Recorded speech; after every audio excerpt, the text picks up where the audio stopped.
Welcome. Welcome, everyone. It's good to see everyone this afternoon. We're just going to give about a minute to allow people to enter and continue to be let in. So welcome. Thank you for joining us.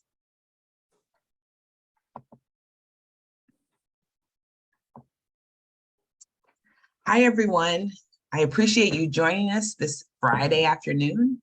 Welcome to SB at Home's October 2022 Policy in Action, a legislative update with special guest, Senator Dave Cortese.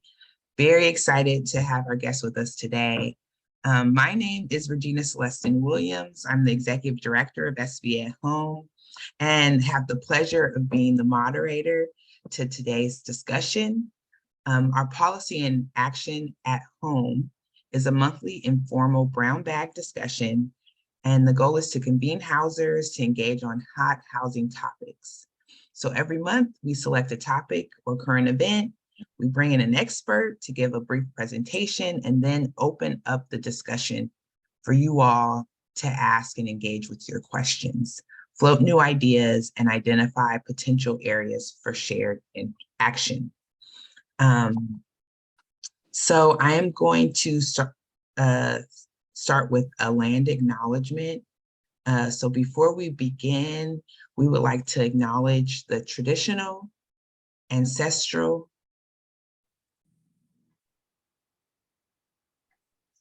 unceded territory of the indigenous peoples of the Ohlone, Muwekma, Ramatish, Ohlone, Tamian Nation, and Amat Mutsun, on which we are learning, working, and organizing today.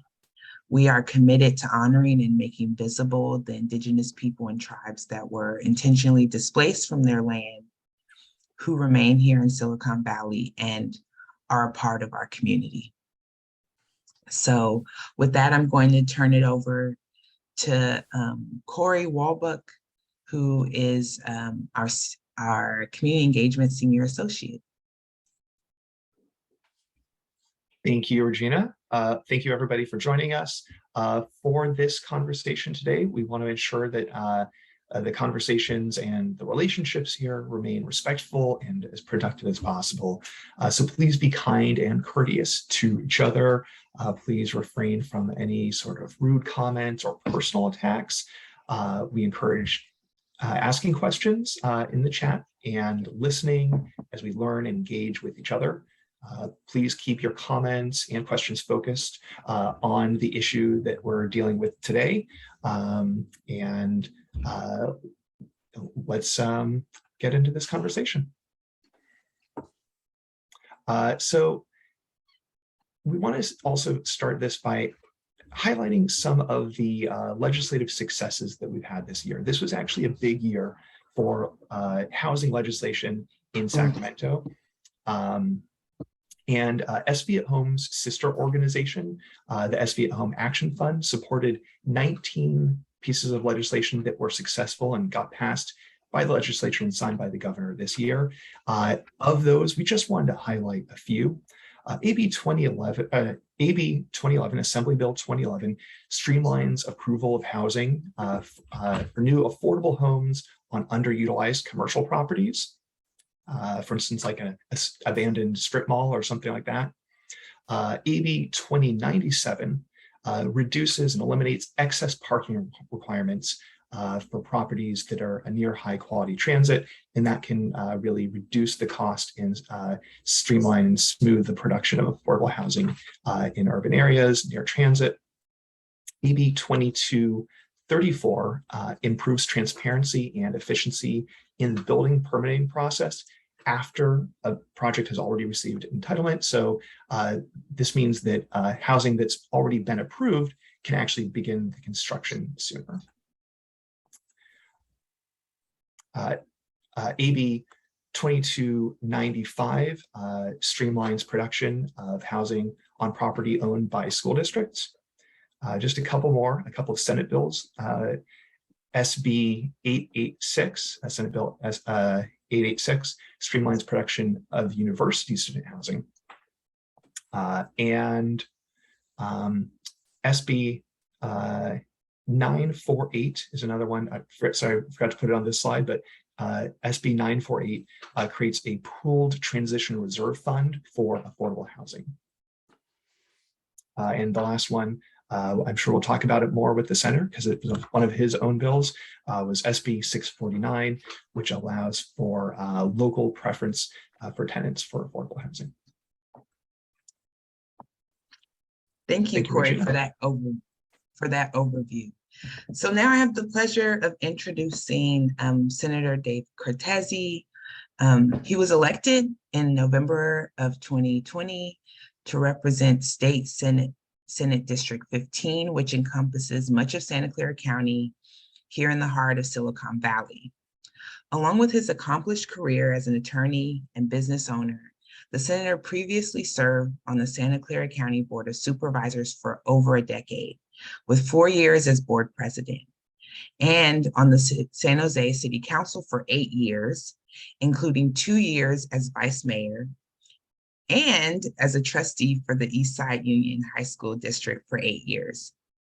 So during his nearly 3 decades in public service, Senator Cortese has prioritized efforts to reduce homelessness, combat climate change, expand public transit options, reform Santa Clara County's jail custody operations, and fight for the rights of immigrants. And I have to mention that I have friends who have expressed deep gratitude.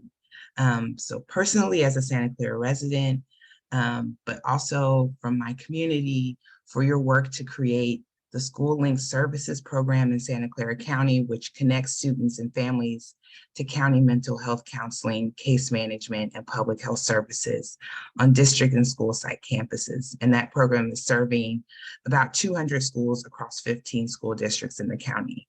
So we know, Senator Cortese, that you are a visionary and you absolutely have passed policies that have improved the quality of life for so many folks throughout the state of California. So thank you for being here and welcome.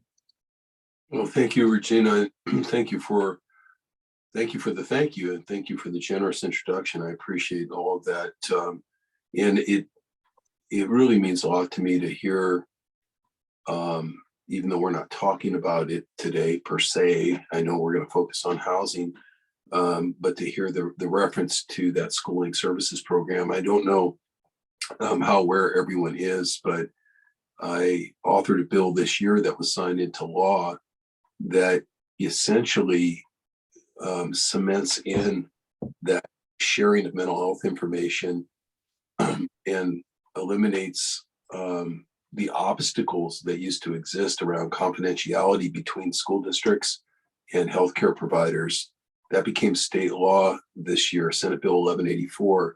So not only in Santa Clara County, but in all 58 counties in the state as of January 1st, when that bill takes effect, school nurses and counselors and social workers will be able to immediately access and also share vital mental health information, which I think will save the lives of young people and a lot of angst by being able to move that information quickly back and forth between, their public and private health providers that are off campus. Weirdly enough, that wasn't allowed, up until now. So always a lot of work to do. Some of these bills don't get glamorous headlines, but the experience that people like me have, in local government sometimes, where we see these obstacles that exist informs, how I behave and how other local officials behave when they get to Sacramento. And I think that's true of housing, which we're going to talk about next, right? That's absolutely right. So I appreciate you for taking that impact statewide. So yes, let's get into the housing bills that recently passed. So my first question has to do with the successes. Corey did a little bit of a summary, a highlight of some of the recent bills that were signed into law. The legislature has successfully passed several bills to remove barriers to housing, such as zoning constraints, with AB 2011 and excessive parking requirements with AB 2097.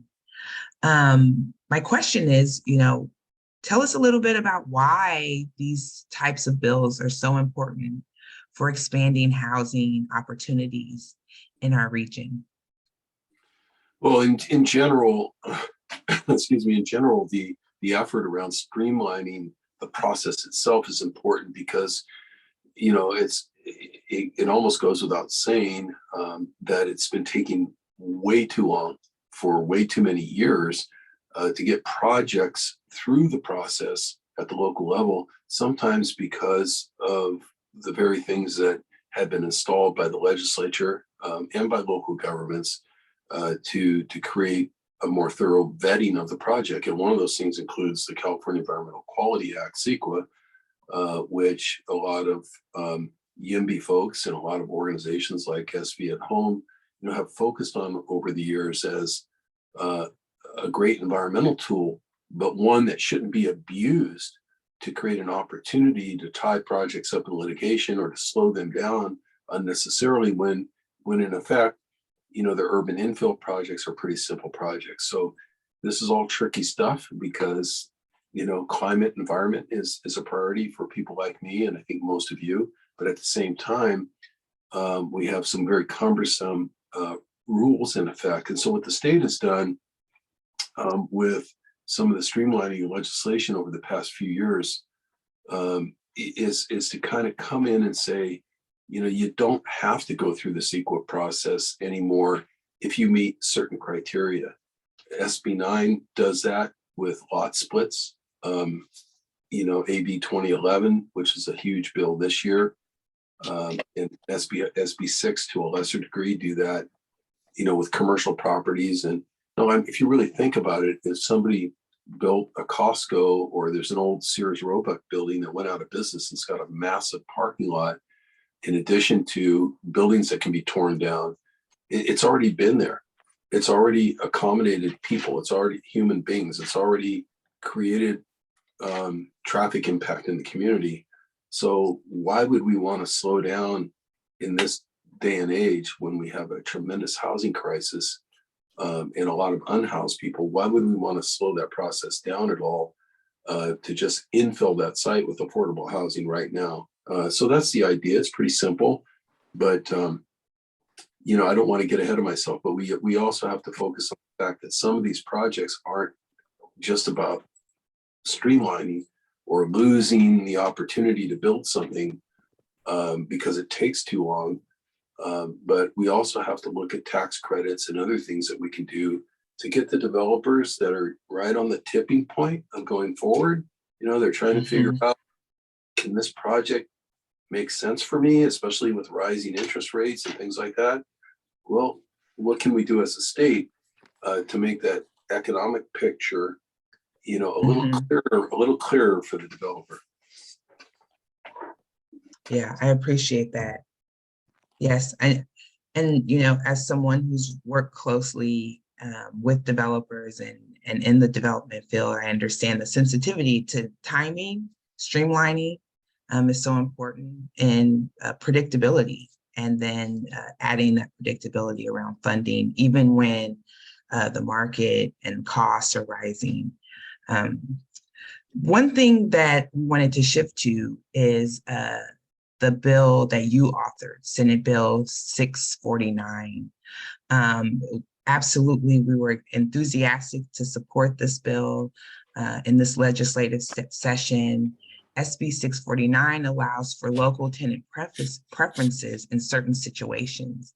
Could you tell us a little bit more about the bill, why it was so important and critical for you to introduce it, and also how it will specifically help folks in Santa Clara County strengthen their roots in this community? Yeah, it's a great question. And thank you for, I thought your comments have been spot on, including what you just said a minute ago about, helping people to meet windows of opportunity in terms of development.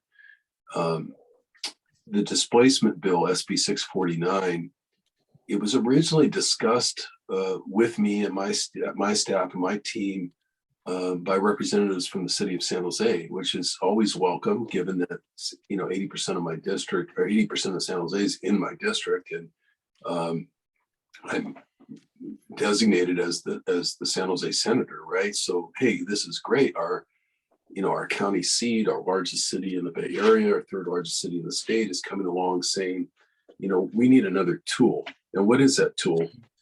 Well, as you know, and others on this Zoom have been involved with development, there was once upon a time much more latitude in terms of using tax-exempt bond financing and tax credits, federal assistance for affordable housing projects, whether they were publicly involved or just private projects. A lot of that was taken away, but some of it's still available. And what's done now, instead of everything being eligible, in my day when I was younger, I built moderate income apartments with HUD insurance that qualified for tax exempt bond financing. And then the federal government started to say, hey, no, we can't just do this for everything. And the same with state government, we have tax credits available, but only for certain types of projects. So there's a narrow list of what qualifies for that kind of assistance right now. And what this bill does is add one more criteria. Instead of trying to define a demographic like seniors or extremely low income, for example, what this bill says is if folks have been displaced and the city council is willing to make that finding through what we call a TEFRA hearing or a public hearing, they are willing to say this project that this developer is bringing forward is mitigating displacement issues in our community. It's going to keep people from being displaced, or it's going to house people who are being displaced. If they make that simple finding, then under this bill, you qualify for those tax credits, in any kind of government subsidized financing, just as you would, for a specific narrowly defined demographic. So let's think Google. I'm not trying to pick on them, but there's been an issue about when Google comes in, what are we going to do about affordable housing? What are we going to do about displacement? What are we going to do about community benefits? This bill would allow the city of San Jose and other cities, when you have a major project coming in like that, to say, we want to make sure as this new development, Google displaces folks or threatens to displace folks, that we can give incentives to new multifamily builders in this area, in our city, to accommodate those families, those individuals in those units that are going to be taken off the market just because they're old or they're going to be displaced, by knocking them down and putting something new there. So that's what the bill does. And again, it's kind of one of those bills that I think, and I'm grateful for your support, by the way, and I think that housing advocates paid a lot of attention to and realized this is giving us, punching through and giving us a lot more latitude than we ever had before to use some of these tools in the toolbox to finance these projects.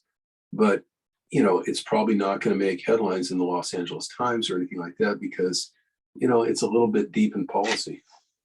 Yeah, I appreciate that. As we at SB at Home continue our work in partnership with community-based organizations, we've heard a lot about the importance of anti-displacement work to communities as they see affordable housing development as another form of investment in their communities. They continue to wonder and hope for the opportunity to live in those communities, right?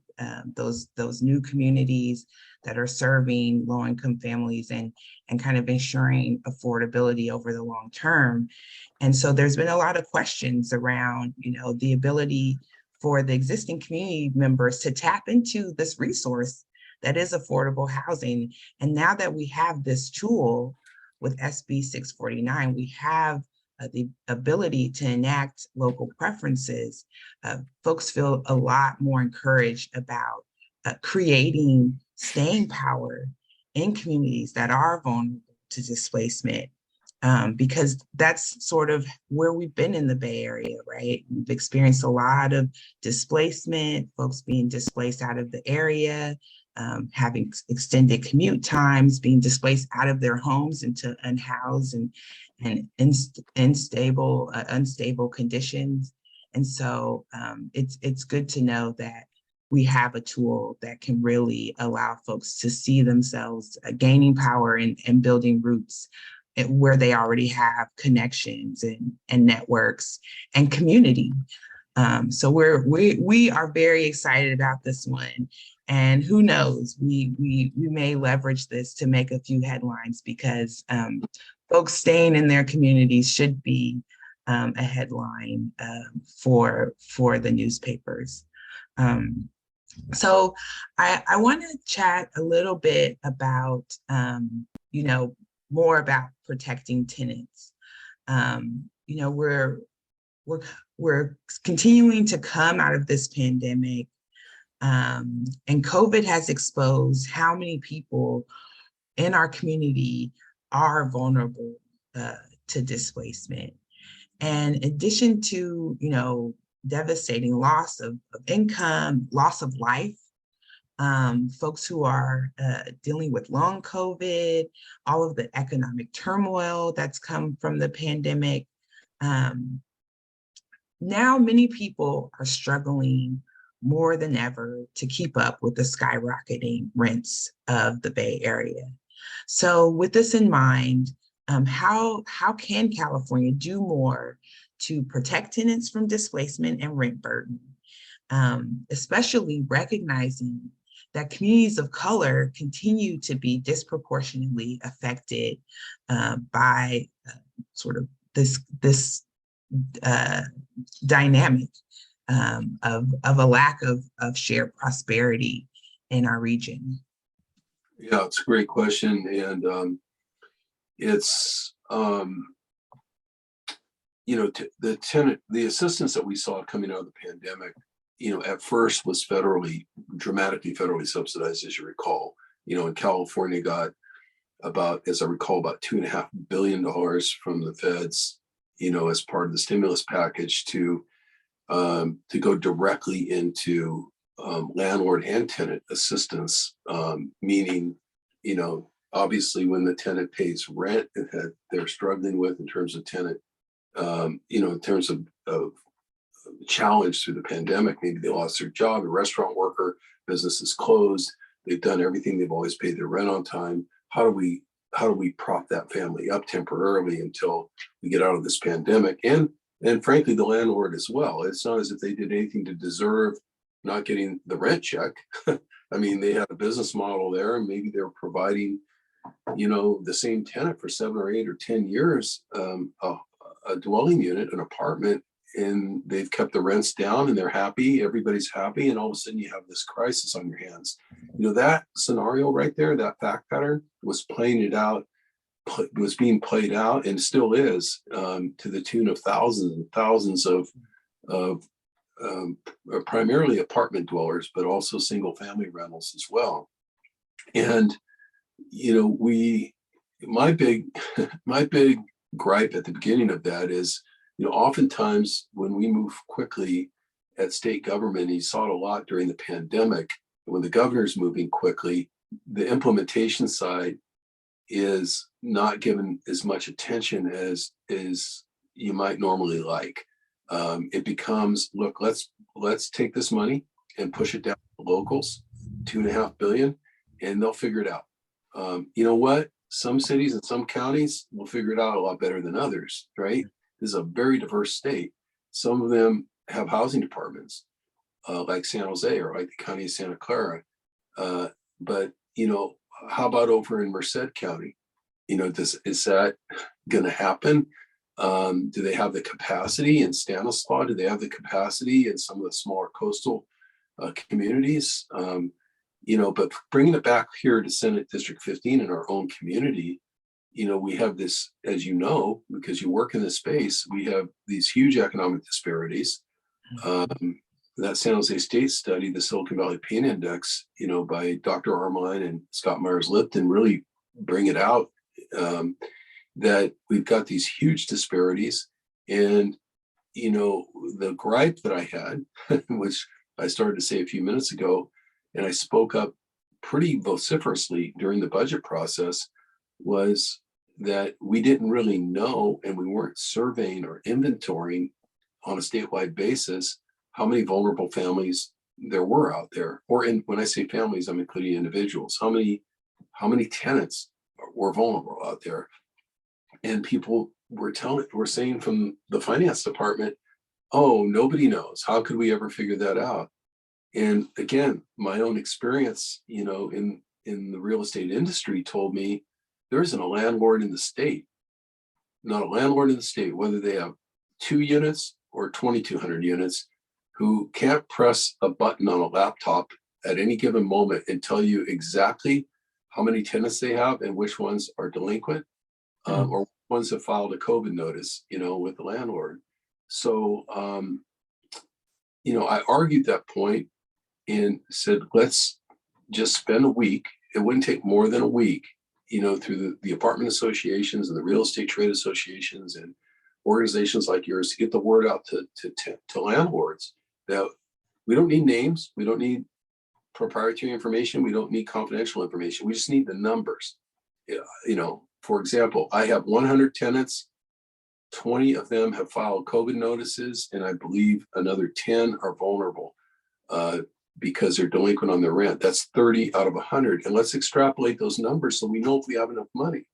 I said, no, we think we'll have enough money. Well, we didn't. And then we as a state legislature had to jump in and provide state money to augment that federal money. But I'll tell you something that hasn't been widely discussed. We knew when we provided the state augmentation, we're running out of federal money, we'll put some state money in, that was only going to deal with the backlog. That wasn't going to deal with tenant default going forward. So to this day, to my knowledge, unless I missed something in the budget, we don't have funding going forward. And we're still experiencing Omicron, we're still experiencing COVID, we've got people who in certain industries aren't receiving COVID sick leave, so they don't get paid. It's a huge problem, and it's a problem that I think is going to get worse before it gets better. And what's a little bit scary is that we're starting to notice mildly declining tax revenues at the state. I don't want to alarm everyone, but after having 2 years of massive surpluses, it gets pretty noticeable when your tax revenue all of a sudden starts coming in lower than expected instead of higher than expected.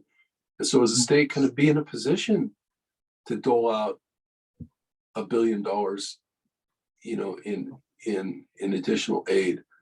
And if not, what else can we do in terms of tenant protections? And I think that was part of your question. And I don't want to go on and on here, but let me just say there will absolutely have to be, again, some kind of moratorium or some kind of protections to keep those tenants from being displaced by their own default, and becoming members of the unhoused population in this community in California. We can't let that happen. There's no way we can let that happen.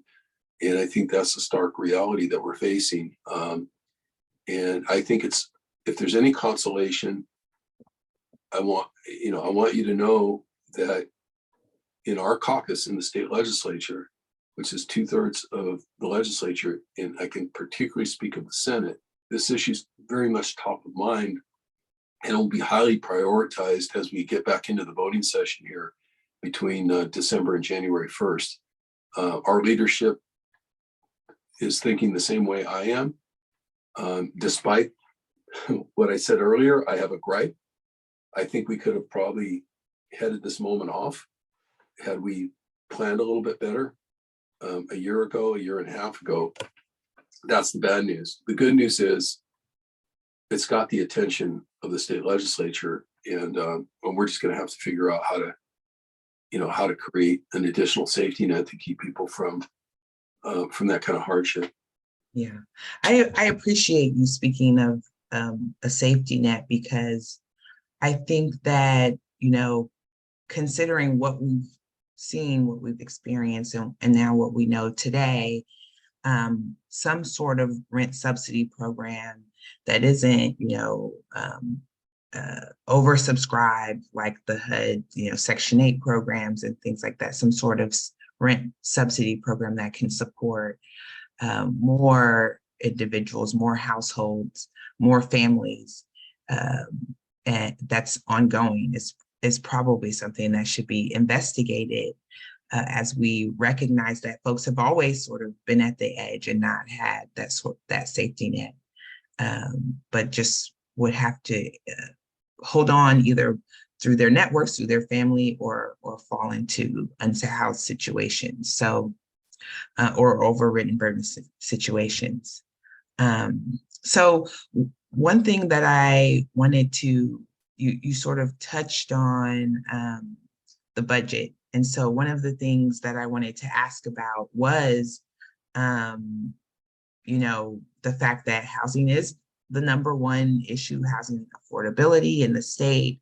And we've had, this budget surplus in this past year in 2022.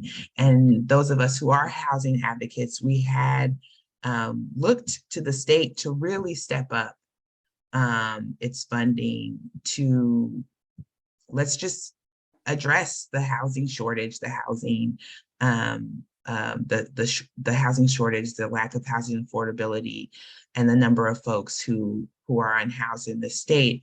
And we were left a little bit disappointed with where the budget ended in 2022, given that surplus. I know you said that we're not sure if there will be a surplus in 2023 or 2024, but we wanted to ask the question, how can we, well, first of all, why did the 2022 budget fail to reflect the housing crisis and tackling that the way it could have? And what can we do as advocates in 2023 to make sure that housing is a top priority when it comes to the state and the legislature and the budgeting priorities for the state? Yeah, a great question, Regina, and thank you again, for framing the issue, an important issue, a critical issue.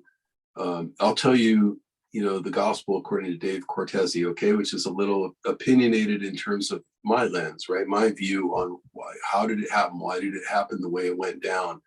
And some of it may sound a little bit like there were political machinations at work, but what's to be expected in politics, right? That people are driven by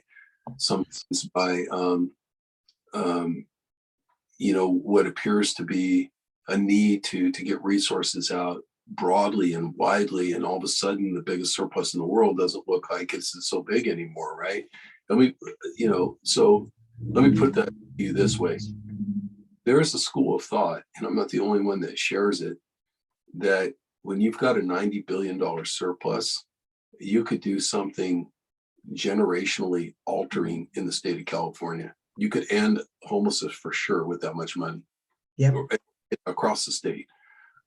You could most certainly create one of the largest affordable housing reserves, so that you can match affordable housing development investors, much like the Measure A bond does in Santa Clara County. You don't have to finance 100% of the project. Sometimes you'll need to finance 10% of it to get it go forward, go forward.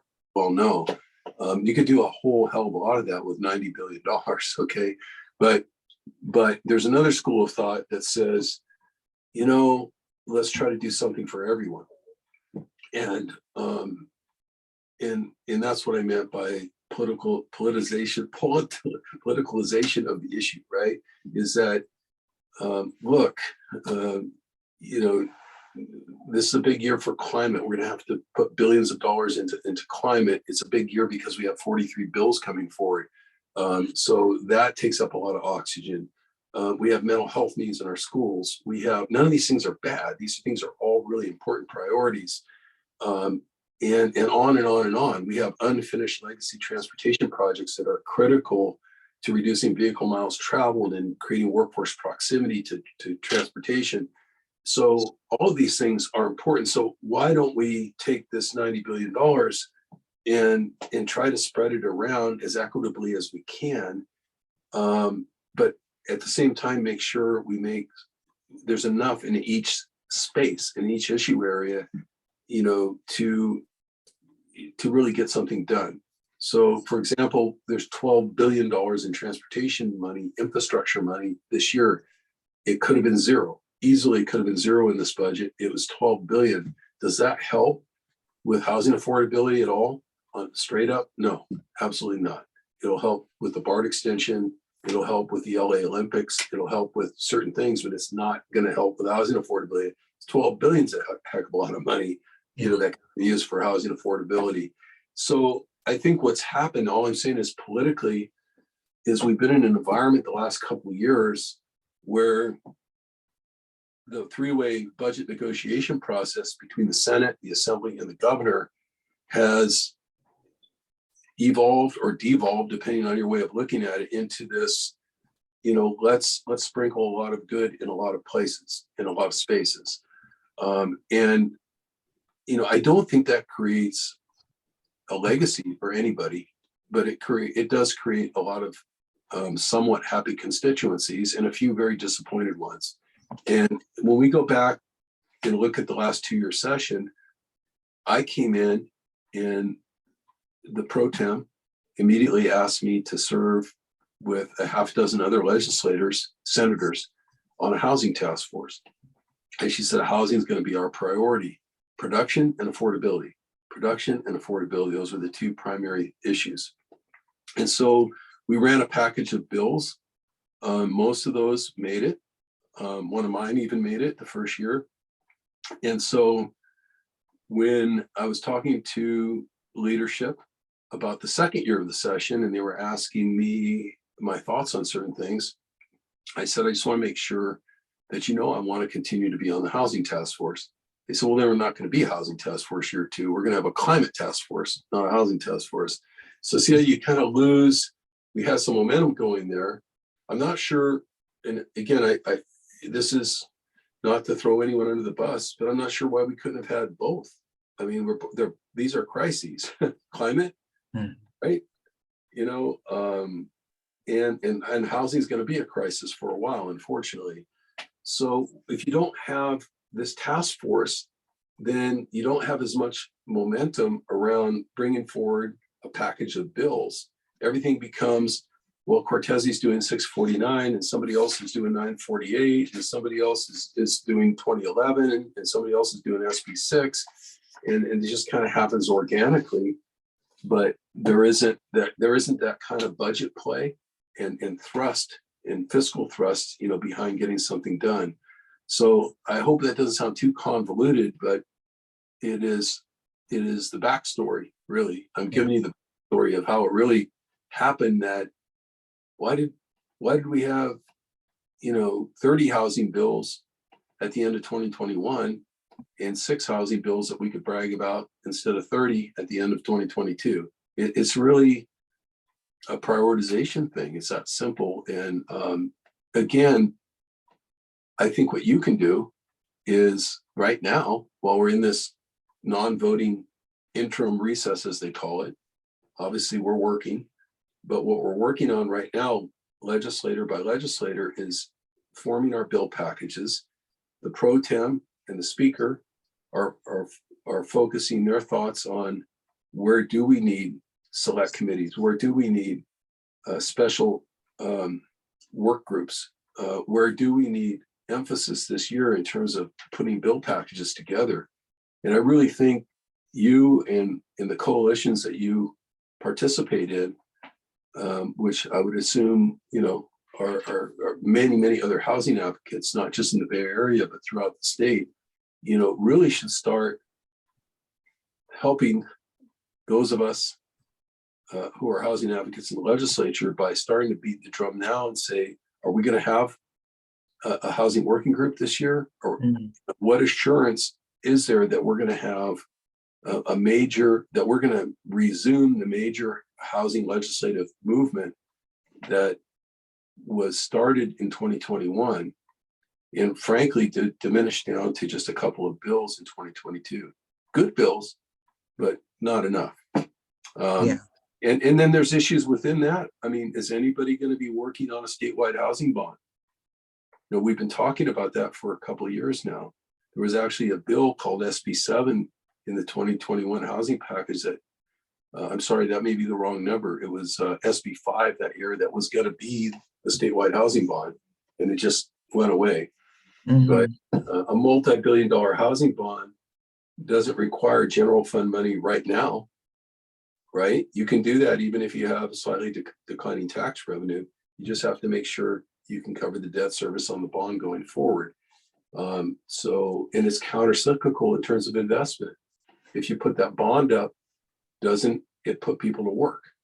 Doesn't it create jobs? Doesn't it create opportunities like we were talking about for developers who want to do the right thing? So I think these are all things that, look, I need to do this. I'm not trying to pass the buck to you or SB at home, but I do want to emphasize, don't ever underestimate your power, because you are heard. You and your allies are heard in Sacramento, and the louder you are, about these issues at this particular point in time before the January session starts, I think the better off we're all going to be. I appreciate that. I appreciate, your call to action, because we are partners in this with you all, our elected officials. And, this is a policy and action discussion. We want to talk about how folks can get involved, how they can take action, what's meaningful to you all as legislators. And I appreciate you sort of recognizing that, with that surplus that we had in 2022, that we could have done something impactful, because it may come around again, the opportunity to have that sort of large impact and say, we are just going to recognize the number one issue does not need to be an issue any longer.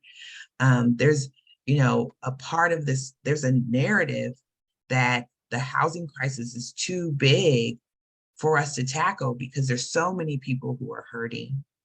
We see people who are going unhoused, who've been harmed by the lack of, equity and shared prosperity in this, great economy that is Silicon Valley, that is California. And we just recognize that there's injustices happening. There's a lack of equity, and equity when it comes to access, equity when it comes to, being able to benefit from the engine that is Silicon Valley, and recognizing that we have the opportunity together with you all, our elected officials, to actually tackle that issue as we reap the benefits of, economic prosperity. So I appreciate you recognizing that it was an opportunity, and that different decisions were made. I understand about how, what the priorities were, and all the different priorities to touch on with that budget surplus. But I want to make sure that the narrative continues to be that housing solves the homelessness crisis that we're in. How more housing solves and preservation of housing solves the challenges around housing affordability that everyone is experiencing, and that together we can actually, have an impact. So it's that time in this conversation where I touch on a couple of questions that we've gotten from the audience. So one of the questions that we received has to do with mobile home parks. So the question is, what can we do to help people who live in mobile home parks who are struggling with a lack of affordability? In San Jose, for example, there's pretty significant rent control on space rent. in the mobile home, relative to mobile home communities. It's not the case in every city in Santa Clara County, let alone the rest of the state. And, I think it's probably time to take up, the mantle of leadership on that issue again. Senator Laird, who's from Santa Cruz and Santa Clara County, and are my neighbor, to the southwest in Senate District 15. He did bring forward a bill last year to start moving in that direction, and it was a good bill. But I think we need to be active legislating because this isn't really happening. Space, I'll call it space rent tenant protections, in mobile home communities have not really been featured by local governments in general as a thing, as something very important. I believe that mobile home communities are precious affordable housing stock that we need to be protecting. I think we need to continue to use tools like moratoriums to prevent the raising and redevelopment of those communities wherever possible. I understand it's a free market. I understand we don't want to get in the way of big opportunities like building 600 affordable units where there might be a handful of mobile home units presently occupying space.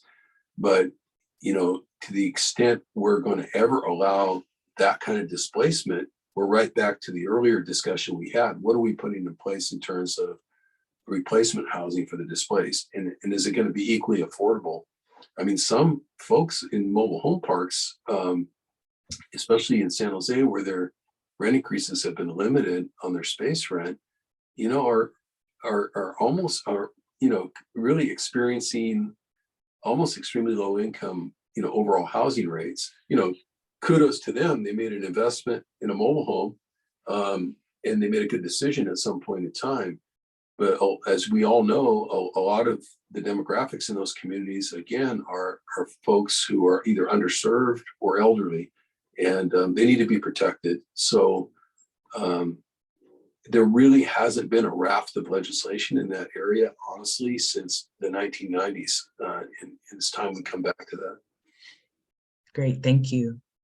Another question actually asks a more technical question about SB 649. And so the question is the preference in SB 649 only related to displacement driven by development, or will it apply to displacement that is driven by short-term rentals or other market changes and market dynamics that are driving up rents? The bill really just speaks to displacement pressure, which I think is a good thing. And,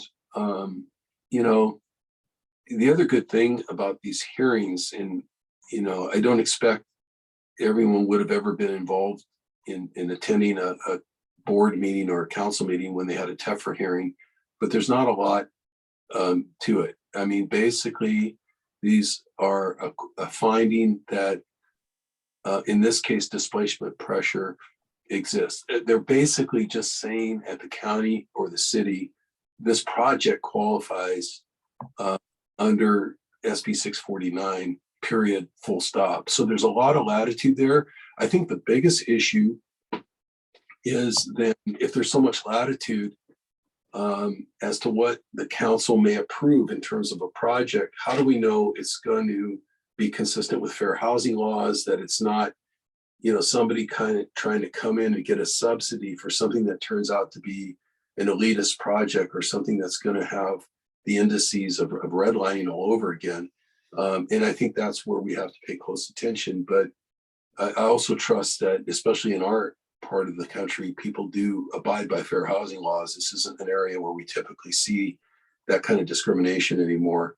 But I understand the technical question, and I'll tell my staff, ask my staff. I think Ryan is monitoring the Zoom, Ryan Mickle, to go back on the bill analysis and to get you, to get SV at home, Regina, a very specific legal response to that question. But again, just know that the bill kind of purposely kept things general. There would be latitude in terms of the types of displacement covered. Right. So it's the onus of the local jurisdictions to adopt that local tenant preference in the specific language. There you go. A perfect way to say it. Why couldn't I have just answered it like that? Well, I do want to share that one thing I appreciate about the bill is the emphasis on the fact that folks who are low income, who may be vulnerable to displacement, actually might want to stay in their communities that they live in. There's been a lot of discussion statewide about affirmatively furthering fair housing, and the realization that there hasn't been enough choice provided for folks who are taking advantage of the resource of affordable housing to be able to live in areas that may have higher resources, more wealth, be less racially and ethnically diverse, and have been traditionally exclusive and not allowed affordable housing to really, come into their communities. And so there's been an emphasis to open up more areas of our state and our region to affordable housing so that families have choice. But I appreciate this bill because I think in that discussion, we've lost some of the realization and the fact that people thrive in their communities. People just want affordability. They want to be able to stay, get to work, take their kids to school. They want access to great educational resources for their children. And they want investment in their communities. They don't necessarily want to leave their communities. And so when those investments start coming, having this local preference and the ability to, again, have staying power as investment comes into your community, it's just so key, because you shouldn't have to leave your community to have a better, improved community. Yeah, and it's been happening for years, as you know. And the first time I ever saw the development pressure displacement was as a very young man. I was down at the old city hall on a Tuesday night for land use hearings, because I was there for a TEFRA hearing for this little project that I was doing for my family. And they were doing the condemnations that night for the airport approach zone, which we all kind of take for granted now. That whole area where they just finished sweeping the homeless encampment, from about Heading Street all the way back, following the Guadalupe River, pretty far south to the south edge of downtown, had to all be cleared for expansion of the airport. And the families were standing. It was heartbreaking. And the council was moving as quickly as they could to approve the resolutions of necessity, as they're called, to start the process to knock those homes down. And people were saying, I have nowhere to go. And there were lots. I just remember the Hispanic families, the Mexican-American families who had, literally moved in not long after a lot of the Italian-American immigrants had lived there before, which were some of my ancestry. And I thought, where are these folks going to go? And there was no response. There was no response. There was no safety net whatsoever for them. And we've been seeing that happen. We've seen it happen commercially with redevelopment in places like downtown San Jose at times, with the Asian community, particularly the Vietnamese community, being moved out and displaced, where their homes in their natural workforce proximity doesn't exist anymore, because where they were living downtown, they had their shop downtown, and now they're just moved out with no recourse for them. And so it's been happening way before then and since then. And if you look at every census we've had over the last 30 years, you'll see, for example, you're probably aware of it, Regina, the African-American numbers in this community have been going down. Yes. In every election that I've been in, the numbers of voter registration numbers are down. And of course, for those of us who are 60 years old like me, these are communities and communities of color that we grew up with side by side, going to school together, being neighbors together, playing sports together, going to law school together, whatever we did. And all of a sudden people say, I'm moving to Atlanta, or I'm moving to up north, Northern California, the state of Washington or Nevada, because I can't live here anymore. That's, we can talk about the bills and the legalities and all day long, but what we should really be passionate about is that we're losing our brothers and sisters, our neighbors, our friends, our children, and our grandchildren. And that breaks down the kinship in the community. And if we start losing our kinship, ultimately we'll lose everything. And, I think that's what has to motivate us. Oh, I appreciate that. Those are excellent words to end this conversation on, Senator Cortese. Thank you so much. This has been a lot of fun. I've learned so much from you today, and I'm hopeful that our participants and our members and folks in this conversation with us have been inspired and learned a lot as well. So thank you. Well, I've learned a lot too, and I learned a little more about trying to be concise, because you are very good at that. Thank you, Regina. Thank you, everyone who participated today.